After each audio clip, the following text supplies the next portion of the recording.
Super T Sigma with Sigma Programming. Let's go over a film synopsis of the movie Metropolis, and we're gonna give a code by code breakdown of the side by side reality that this is an archetypal portrait of. So you have this influential German science fiction film that presents a highly stylized futuristic city.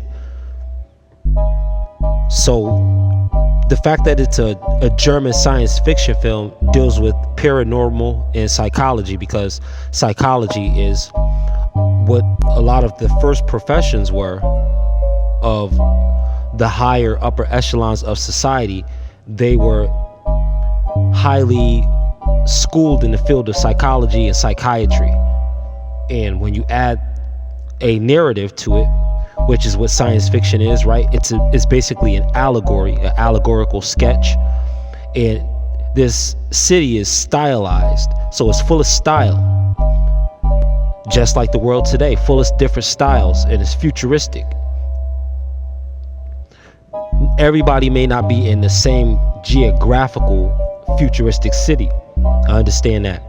But because of technology, we're all in one big city, one big metropolis. And it says this is a futuristic city where a beautiful and cultured utopia exists.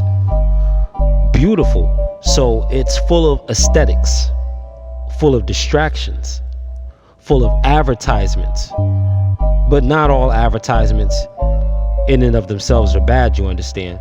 But you have this already influx of overwhelming information overload. So you have the information overload, the hyperactive stimuli in this utopia that's cultured. Now, cultured really means diverse. To say it's cultured, you could also say that culture would mean a particular kind of society. But if you're bringing it into today's side-by-side parallel, then you're seeing that the archetype is really painting a portrait of diversity. Utopia, not to be confused with paradise. Utopia is different. It has rules, it has regulations. For the most part, it's comfortable, it's agreeable, but it's not the same thing as paradise. Not everything is free.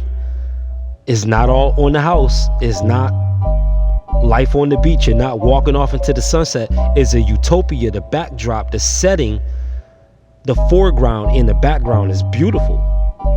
It's very decorative, but not necessarily advantageous to you. And this exists where? Above a bleak underworld populated by mistreated workers. So this city is standing on top of a darker city, and it's an underworld.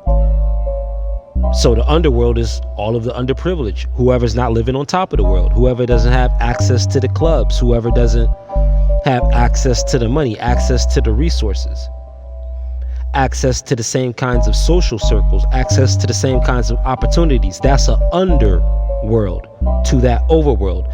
And it's populated by what? The overworked and the underpaid. So, and it says also, when the privileged youth, Frederick, discovers the grim scene under the city, he becomes intent on helping the workers. So you have almost like the Buddha story when he sees suffering, going on a mission to end suffering. The same kind of allegory of Christ coming from heaven to answer the cries of the people because they needed a savior. Same thing as different types of figureheads cosmologically that came on the scene to help the people from the overworld, someone from the overworld, someone from heaven coming to earth, someone from higher society coming to lower society, someone from the mansions coming to the projects to help the overworked and underpaid. But I would go on to say that this privileged youth didn't discover this grim scene. He just found it for himself. But to discover is to say that you're the first person who embarks on it, so to speak. Like you found it, the place, you discovered it. You are like the owner of it. But this city was already built, so it lets you know that This was known. If he's discovering it now, this implies that he didn't know. So he wasn't told. How many people go untold about the overworked and underpaid in this metropolis of a city that is now global? So he befriends the rebellious teacher Maria, but his plots, it says, but this puts him at odds with his authoritative father, leading to greater conflict. So this is the long and short of the synopsis to the movie Metropolis. The rebellious teacher comes.